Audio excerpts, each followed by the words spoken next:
or happy whatever time of day it is to you, wherever you may be. We have our speaker from Germany has just joined us and is working on getting his computer up and running. Welcome to Michael Kreil. He is a data scientist from Berlin who is working with a open data journalism agency and is looking at how to tell stories with data.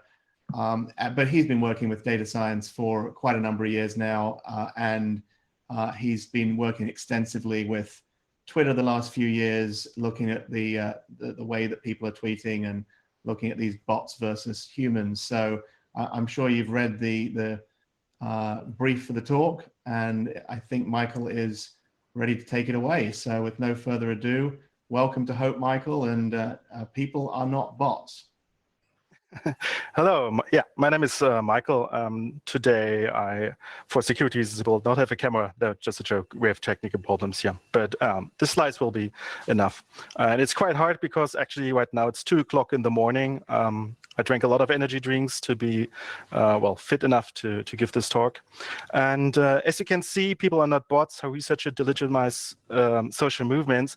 I also added in a URL where I upload the slides additionally. So if there's any kind of data or question, I will add that to this GitHub repo.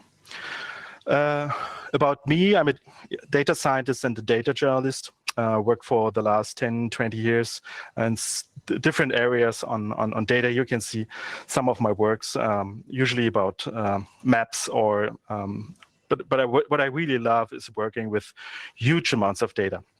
And when in the end of 2016, all these stories came up that social bots trying to influence elections and the Brexit referendum, I really fell in love with the idea because it is a perfect story for me. I could fetch the data, analyze it, make interactive data visualization, and explain to the public what social bots are actually about.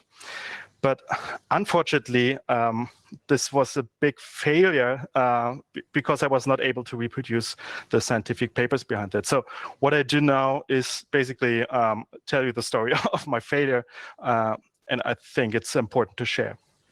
To begin with it is the question, what are social bots? So basically, social bots are automated accounts. We all know that, for example, the Arduino kit, where you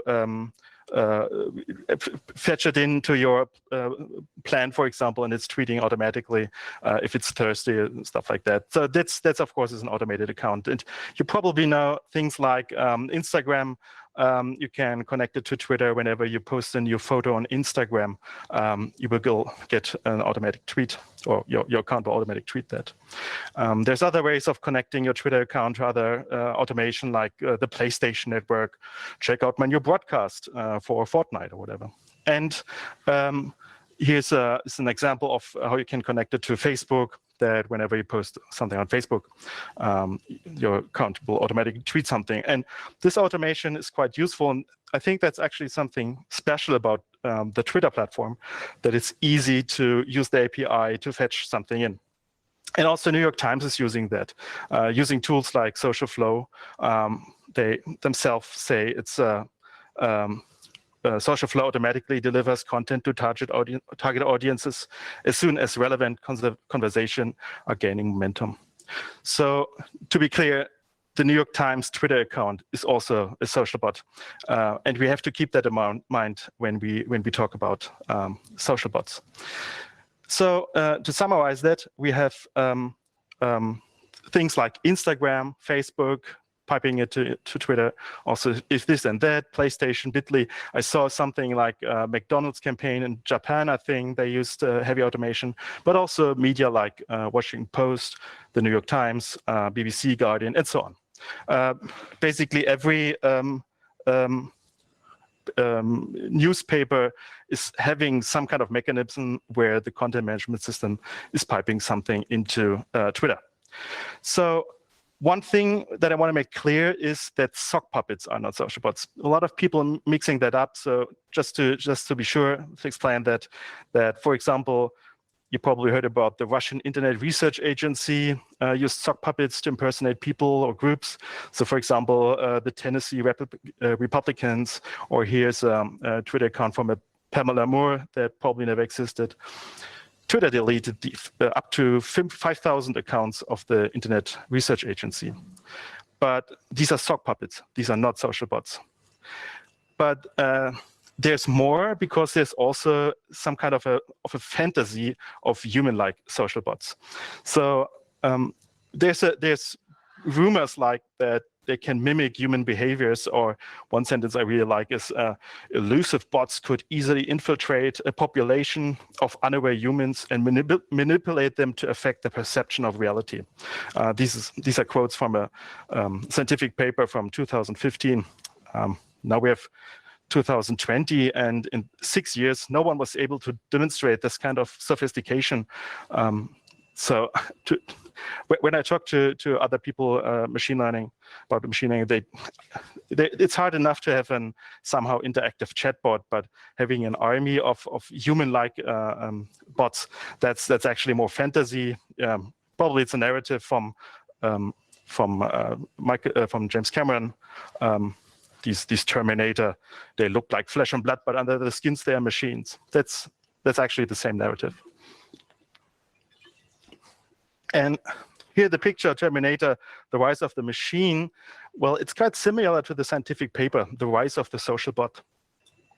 And by the way, the next page in this journal is this picture of Twitter birds looking like the Terminator. But it's still a fantasy of James Cameron. Actually, you can make a movie out of that. The rise of the social bots. They mimic human behavior, infiltrate the population, and manipulate our perceptions of reality. This is not science. This is fiction. Or especially if you're talking about that we need a scientific base for these claims, I would call that even bullshit. But what the scientific consensus of the community is that social bots are accounts that use automation. Now let's have a look at these social bots. For example, during the Brexit referendum, there was an article from New Scientist, beware of the Brexit bots, the Twitter spam out to swing our vote. This whole article is based on a scientific paper from the University of Oxford, from the Comprop, from the Computation Propaganda Project. This paper specifically is from Philip Howard and Ben Scolani. And so if you want to prove that social bots influence the Brexit referendum, you need to do two things. First of all, you have to show that they actually have any kind of influence, and also that you found bots. So how do they prove that these accounts had influence? Well, basically, they just counted hashtags. And that's a problem, because reading a hashtag has no political influence on you. And also, the hashtag itself is not enough. You need the context. So for example, I could tweet something like, I support Brexit, or tweet, I oppose Brexit. It's the same hashtag, but two different meanings. And if you look deeper into Twitter, you find a lot of messages like this one. I translated it to South Korean. It's, I'm your biggest fan and I love you, heart, heart, heart. Hashtag Justin Bieber, hashtag Pokemon Go, hashtag Brexit, hashtag Games of Thrones. So just counting the number of hashtag Brexit is not a good base on calculating the influence. So yeah, for many reasons. I could talk longer about that. So for example, if a hashtag is trending, a lot of spammers are using that. So for example, like Justin Bieber, hashtag Game of Thrones, hashtag Brexit. And the spam is not political opinion. And also just having a hashtag that is strong doesn't mean that it has political influence. In that case, like, for example, K-pop fans might be the most political influential group in the world, yeah, because they can push hashtags. But the core of the paper is, how did they find the bots? So these bad Russian bots who manipulated us. And as I mentioned before, some scientists even believe that they can mimic human behavior. So what is this really smart criterion to find them? And the University of Oxford is doing this. We define heavy automation as accounts that post at least 50 times a day. That is the basic definition of social bots, and that's not a good criterion. Just tweeting 50 times a day, if you just have, for example, a conversation with somebody else, then Twitter becomes some kind of a chat client. So if you look deeper into this criterion, I can name you a lot of other accounts who are even more active than just 50 tweets per day. So for example, Starbucks, 150 tweets, British Airways, 280 tweets per day. The journalist Glenn Greenwald even has more than 50 tweets per day. And Cory Doctorow, thank you for the keynote, is 3 times stronger than a social bot, 150 tweets per day. And also New York Times, CNN, NBA, NFL, Reuters, and so on. So it would be quite interesting if these news media, if the journalist would check if they talk about a social bot paper, if the news media themselves might be categorized as social bot. I can show you examples from the Brexit referendum, for example. The CNN used the hashtag Brexit, Reuters used the hashtag Brexit, and I found a tweet from Cory Doctorow using the hashtag Remain. This would all be social bots who try to politically influence the public opinion. So I would call that bullshit. I'm sorry to say that, but this paper does not reach any scientific value. It is neither proved influence nor have it found social bots. And if the New Scientist, publish an article about that, they should check that if probably they themselves would be called social bots. Okay, but that was the beginning. Everybody knows that the idea of social bots really came up during the US presidential election. And there was a lot of articles about that from New York Times, BBC, Vice, The Washington Post. In the end of 2016, beginning 2017, I checked what kind of news articles I can find. And these are, I'm not sure, I think 40 articles I found. Every dot represents one article. And here is the media. So for example, BBC published 3 articles and stuff like that. And then I read every single article and checked what is the scientific basis of that. And this is the result. So most articles used the paper from Oxford. Then the second most used paper is from Southern California, Indiana, and the third one is from Berkeley and Swansea. And we can have a look at all of these 3 papers. And the first one from Oxford is also from Ben Scolani in Howard. And of course, they also redefine a high level of automation. It's accounts that post at least 50 times a day, and I'm sorry to say that that's bullshit. That's not science. But on the bottom, Berkeley, Swansea, that they might have a better approach. And it is hard. This paper is very complex, especially their bot detection method is very complex. I could explain you how it works, and I would use a lot of swear words. So I point you to that blog article. It's from Mike Hearn. He's one of the very, very few people in the world who has actually fought bots on social media platforms. As a member of the Google abuse team from 2010 to 2013, he spent a large amount of time working on anti-spam and anti-automation platforms. So he basically, pulled this scientific paper apart, and his conclusion is it's the most irresponsible abuse of math I've seen for a long time. But it's not just about how they define social bots. It's also the problem how they calculate the actual influence of them, and then you can see that the scientists obviously had problems on understanding causality. So, for example, they had the idea if in a state, for example, there's more support for Trump, then there will also be more votes for Trump. And that makes totally sense. That's a causality. And also, if there's more support for Trump, that means there are more tweets for Trump. That makes sense too. So if there are some kind of social bots pushing more tweets out there, so that means that in the causality, it will also create more votes. They don't even consider that causality doesn't work in every direction and that not every voter is on Twitter. But it doesn't matter. A paper is good when it's creating huge numbers. So they suggest that 3.23 percentage points of the actual vote could be rationalized with the influence of bots. And even Time and Huffington Post is reproducing that. But sorry, no. Just by generating hashtags, you don't get votes for that. But here comes the core of all, the Southern California Indiana Project. That's the paper, Social Bot Distorted, the 2016 US presidential election online discussion. It's by Alessandro Bessi and Emilio Ferrara. I'm not sure if you know Emilio Ferrara. You probably know him from the movie The Rise of the Social Bots. And in his paper, the core technology they're using for detecting bots is the botometer, also known as Bot-or-Not, they renamed it.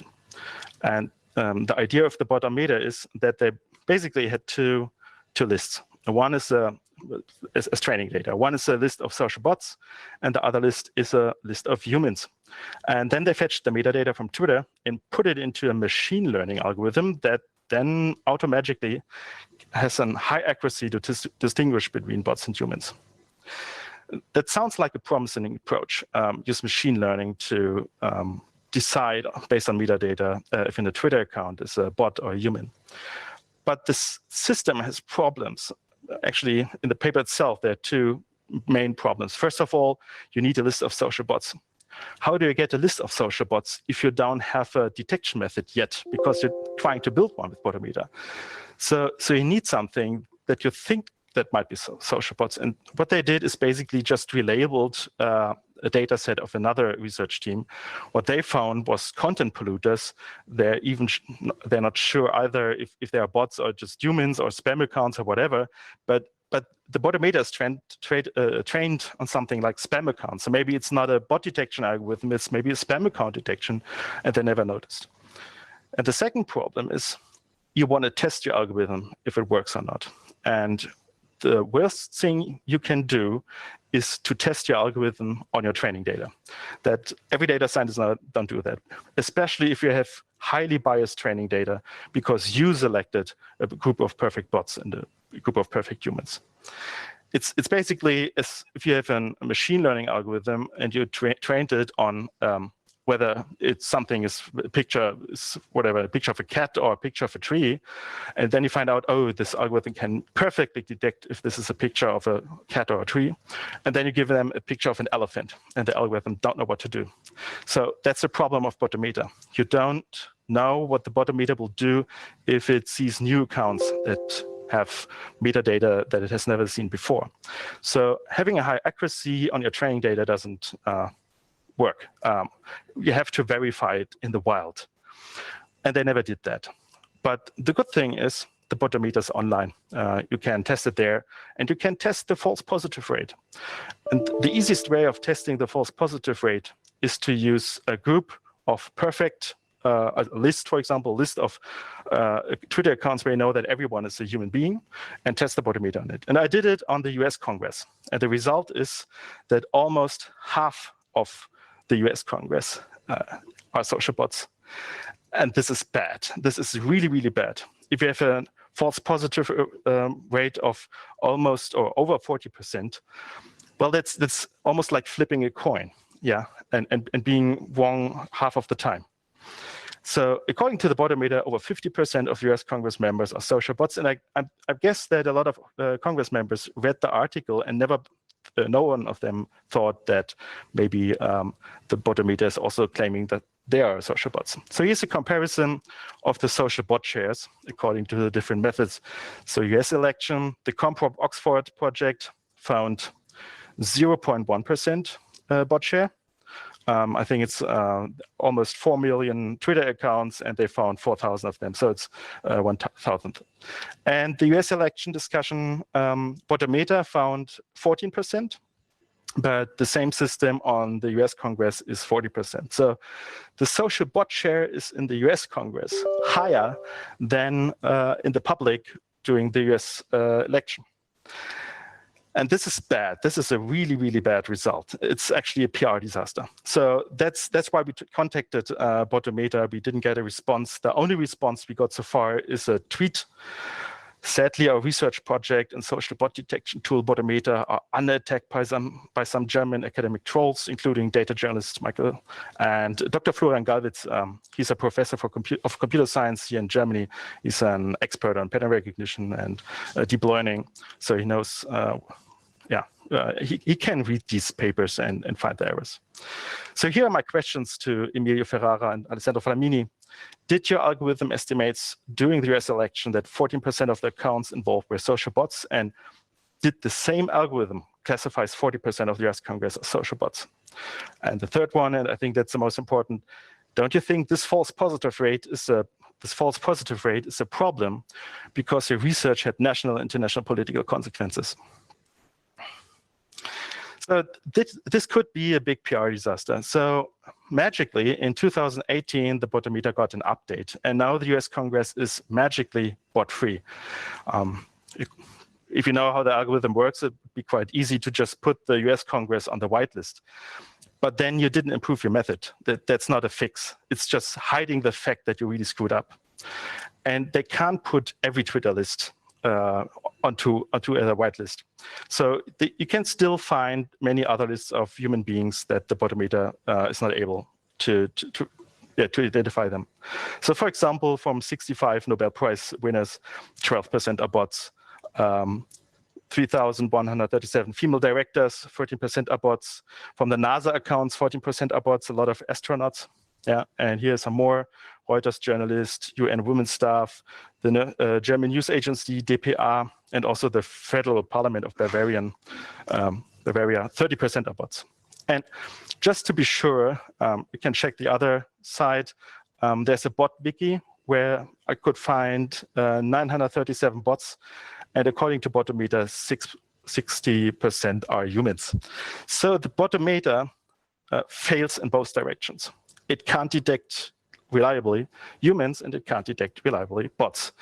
And the problem is that a lot of researchers believe that the Botometer is a scientific tool because it comes out of a scientific paper, but it's not true. It's not a scientific tool. You actually have to prove that it's scientifically correct. Botometer is bullshit. And if you want to read it in more detail without any swear words, I can recommend you Adrian Raufleich and Jonas Kaisers. They wrote a great paper about the false positive problem of automatic bot detection, specifically the Botometer. You can see and read more in the details. They have a great experiment on measuring the accuracy of Botometer. So in the end, the three papers where we based on the narrative that social bots had influenced the US election are all three bullshit. Sorry to say that, but none of them has proven that they have found social bots. None of them has proven any kind of malicious interference, and none of them is scientifically reproducible, and that's important. That's the core idea of science. It has to be scientifically reproducible. Others should be able to use the same data and the same code and get the same results. Neither data nor code is available. It's a closed source, or, well, at least it is not published. And all of them have received a very large media coverage, probably because, the narrative of a Terminator in social media, it's something that people like.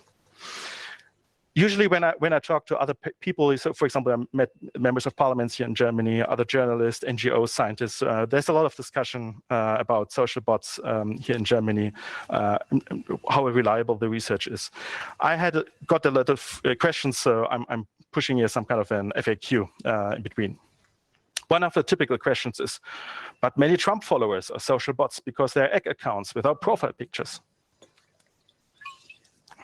But the problem is, no, they're not social bots. Many new users are passive and use Twitter like a feed reader. And especially if you just join Twitter, you're new, you didn't even have time to put up a profile picture. And if you're passive and just want to follow, for example, Donald Trump because his tweets got a lot of media coverage, therefore they have no tweets, no pictures, and no followers. They just use it as passive users. Because having an egg account is not a bot criterion.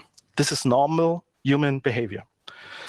Another question I sometimes get is, but a friend of mine now is a guy who said that he can influence election with social bots. That's, First of all, that's not a question, that's a comment. And second, the brother-in-law of my dentist says that this guy is a liar. Seriously, what we need in the discussion is not gut feelings or rumors, or I know someone who heard something. We need facts. And especially if we believe that social bots are pushing society to the limits or whatever, then we need facts. And this is not a fact. But didn't Twitter admit that there are millions of social bots on the platform and is deleting them? And the answer is no. The New York Times, for example, is a social bot and will not be deleted, hopefully. Twitter announced that they are fighting malicious activities like spam, fake accounts, or artificial amplification, but they are not fighting automation. And I want to make clear, as a journalist, journalists should check the accuracy of their quotes. A lot of journalists are not quoting Twitter correctly. If Twitter is talking about spam and the journalist quoting that as social bots, then it's simply not true. There are millions of very young accounts like Mark or Megan, Mike, and then 8-digit number. Of course, these are social bots. And now this is the default pattern for new Twitter account names. And if you don't believe me, create a new account, see for yourself. That's actually, I'm not sure when they introduced that, but if you create a new Twitter account, you automatically get this kind of account. It's the first name and then 8 random digits. So this is also not a bot criterion. This is normal human behavior. And there are millions of social bot accounts out there, but you can't see them because they look and act exactly like people. So this is the Terminator argument. But people who believe that also believe that millions of reptiloids out there, but you can't see them because they look and act exactly like people. Come on, that's so the idea that the social bots are so perfectly human is a conspiracy theory. And also, by the way, if bots behave exactly like humans, then science doesn't work anymore, because then the paper, like just counting how often they tweet, is not a reliable way of detecting them. Yeah? So you created a level of sophistication where science can't work anymore. And this is really annoying to me that I'm having again and again always the same questions. So more social bots want you to smoke cigarettes, want you to smoke. Okay, yeah. I didn't understand on slide. So, for example, here is, and that's really hurting to me, an article from Scientific American. Social media bots deceive e-cigarettes users. So yeah, and this is the paper. And the core of the paper is, in order to distinguish between human users and social bots, bot or not algorithm, so the Acker-Botometer is used.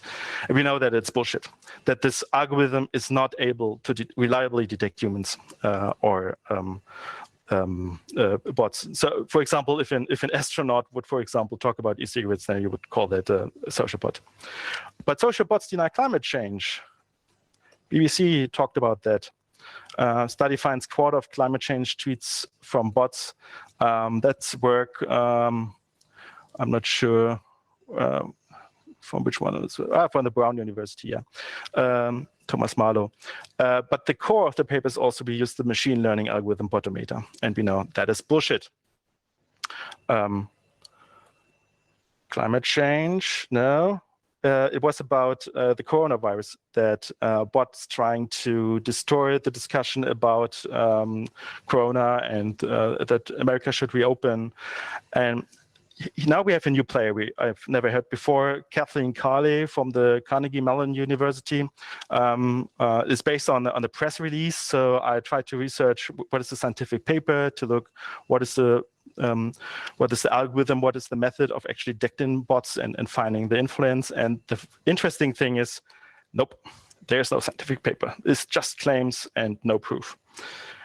And what about social bots and Black Lives Matters? Well, researchers, 1 in 3 accounts tweeting about Black Lives Matter protests are guaranteed to be bots. And the author is Kathleen Carley again. Scientific paper? Nope, just claims, no proof. I've read social bot research papers for the last 4 years, and my summary is social bot research is a disaster. Every single paper I looked at it deeper fell apart. And the problem is that it has real-life impact. And to show you that, I will point you to a story. I'm not sure if you noticed that. I think there are more, but here's one from the EU copyright reform from last year.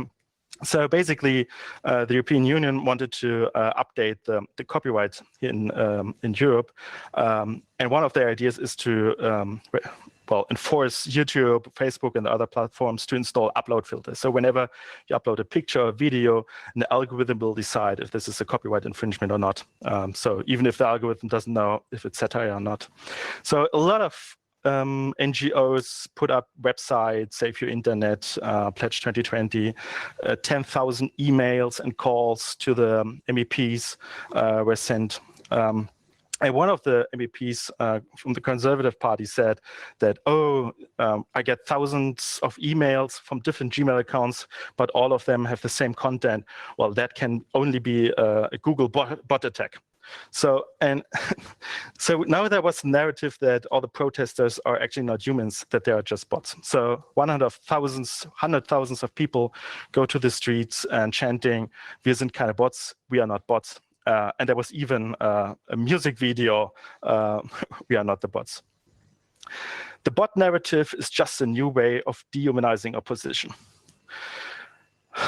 Yeah, that's a problem. And I think Twitter itself put it in a good way, or explained it good.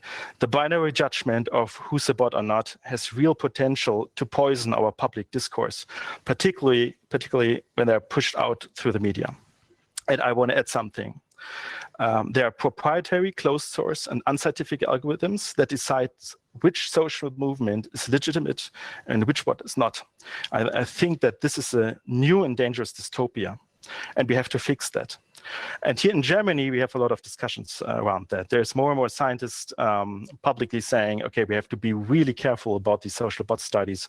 For example, the Science Media Center here in Germany recommends, or has a handout for the journalists saying, okay, if they have a social bot research paper, just be careful. But the problem is, and I want to say it clearly, more and more bullshit is coming from universities of the United States. And we always have to fight that. So here is the thing that I'm begging you for.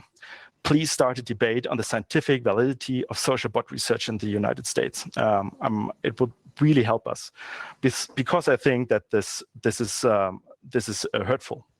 So I was a little bit faster, maybe thanks to the energy drink, and I have to thank you all for helping us. People are not bots. And on the bottom, you can see the link to the page where we'll put up all the data and slides. Thank you. Thank you very much, Michael. I think that was a great introduction to the topic for everyone. And I think one of the things we've seen a lot in the Q&A here, there are some questions we'll get to in a minute, but there was a sentiment raised, which I'll just read out what was written. I think it's fair to say that I disagree with this speaker. I think automated accounts run by powerful groups can affect debates. That said, I really appreciate his taking the piss out of shoddy research and journalism. And I think that all of us should be able to agree with the second part of that sentiment at least. So without further ado, I'm going to take questions that are posted in the Matrix chat. If you're not in there, go in there, put your question into the Q&A area there. But first of all, we have a question. Do you have any thoughts, Michael, on verified accounts and whether you think that social bots should be identified? Can you repeat that? Just said an audio. Sure, yeah, sorry. So I think there's two parts to the question, right? It's asking about the classification, the identification of accounts by Twitter. And so whether they're identified as verified, whether they're your average common or garden account, whether they're flagging them as social bots. Do you have any thoughts about what that might mean and what might be necessary for that? So I'm not sure what Twitter is actually doing. I'm not working there. I've no connections to them, but I know at least that, for example, the verified flag is a process that you can't circumvent in a way. For example, creating 100,000 verified social bots. That's, as far as I understand it, not possible. So that's one of the things that I find quite interesting, that none of the scientific papers I found so far actually looked at if an account is verified or not. Usually there are companies or people who probably had a video call with Twitter to ensure that they're human beings, but no one is actually checking that. And I could find a lot of verified accounts that were categorized as social bots and probably influential to, for example, the elections. Okay, thank you. the next question we have, what is the difference between social bots and artificial amplification? Because artificial amplification of trends sounds like an effort to manipulate political discourse. And if it's automated, then it sounds like social bots being used to affect debates. Well, so I guess the theoretically, question is, where is the line between social bots and people? yeah, in theory, of course, I can buy fake followers, and actually I did. I bought fake followers for a second account and analyzed them.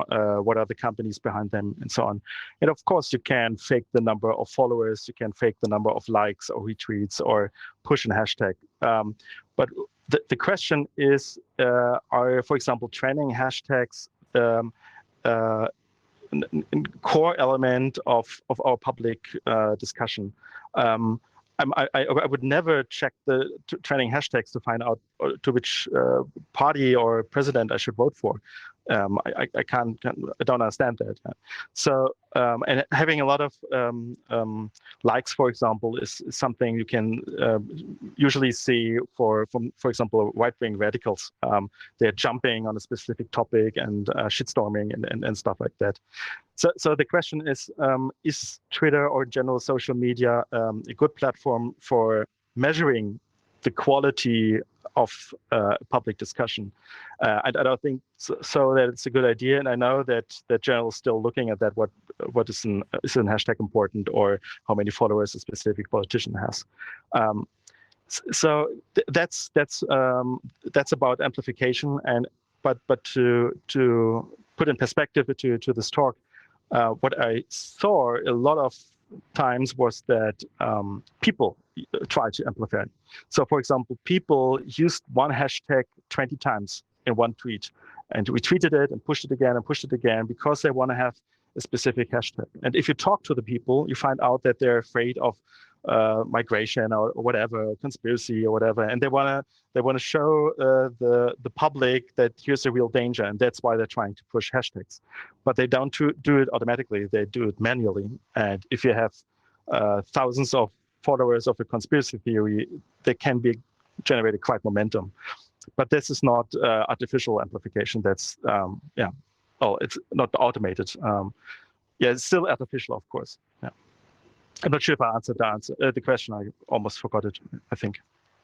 I think you definitely touched on a lot of the topics there. So let me give you the next question. There was an early Twitter bot that would retweet any tweet that it detected to have been deleted by a predefined list of politicians' Twitter accounts.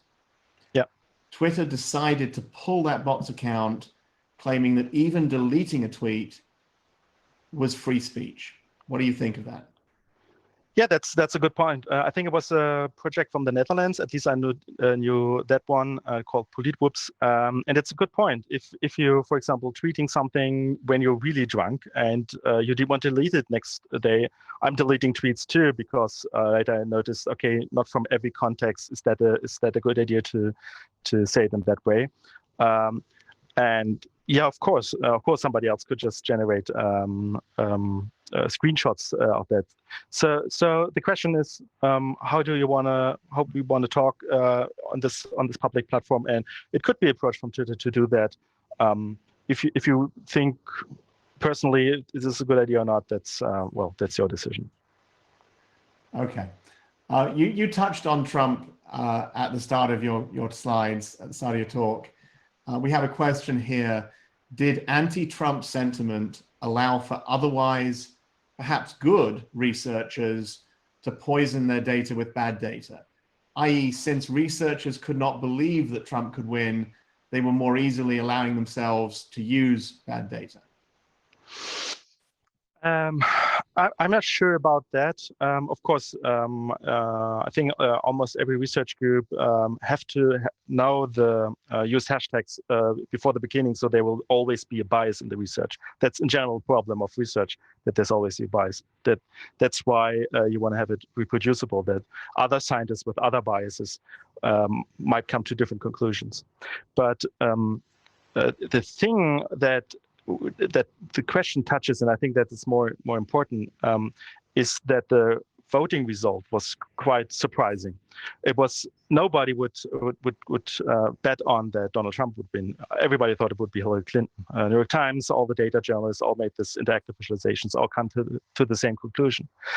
And that was the same thing was true during the Brexit referendum. So in 2016, in just a few months, we have two major events that were astonishing and frightening even for some. And we need an explanation for that. And there was an explanation from totally unknown social bot scientists that, okay, the social bots manipulate the public. I think that is the most important reason why so many journalistic news media talked about social bots after the US election, because we couldn't find any other good answers for that. This does not answer your question, but I just want to mention that might be bias in the reporting about, for example, social bots. Thanks, Michael. And we have another question here which maybe plays into that as well, talking about the shallowness of American electoral politics. The question is, to what extent do you think this may be a deliberate effort to keep people from more radical politics with specific goals? And does it matter if it's deliberate or not? One thing that I learned as a journalist and as a scientist is to never think about what could be possibly the motivation if somebody's doing that way or not that way. It's because I couldn't neither prove it or the other person can't disprove it, so I don't think about the motivation. So I can't answer the question. Fair enough. We have a question that may play into one you've already answered, but let's see if you want to give an answer on this one. Do you count paid posters such as China's 50 Cent Party as bots, or do you consider them something else? Yeah, well, that would be like sock puppets, or that I mentioned in the beginning of the talk. Yeah, that's a problem. And the question, maybe just if you talk about if something is a bot or not, is maybe not the good approach. Maybe we should think about what is malicious activity or whatnot. And specifically, if you have a count and you don't know if it's automated, or for example, a Chinese person is behind it, is it really important who's behind it, or is it enough to just look at the malicious activity? So maybe that's the thing we should focus on. I believe that it will be harder and harder to actually figure out if someone. I think that the amount of data you can get off a Twitter account is not good enough to really detect social bots. So that's why almost probably every social bot paper is failing on that. Okay. The next question we have has a shout out for SkyTalk, so thank you to whoever wrote that. There's been some wonderful bot research I've seen presented at SkyTalks and other US-based conferences featuring researchers based in North America. Most of the research presented was the result of AI researchers and data scientists' personal works, rather than something sponsored by larger organizations. What role do you think funding plays in bot research in the US compared to elsewhere in the world? I don't know, and I hope that doesn't play any role. Scientists and journalists should always be as objective as possible. You probably get funding for having a specific area. I think we can see another effect that a lot of social bot researchers, when they said, okay, social bots are the new big dangerous dystopia that's coming up, that has a side effect that their institute probably gets more money because they're the only ones who can actually research that. So that maybe creates a bias. So the dependence on third-party money. So you're saying, though, that you don't think that there are research organizations that explicitly come up to a conclusion that is in line with the funding they're receiving? I'm not sure. I don't know. I saw a lot of research done by, for example, companies saying, so for example, here's a company in Germany. They want to fight bots. I don't remember the name. So whatever they publish has to be in the area of that social bots exist and that they're a big threat, because if they say a different thing, they will threaten their own business model.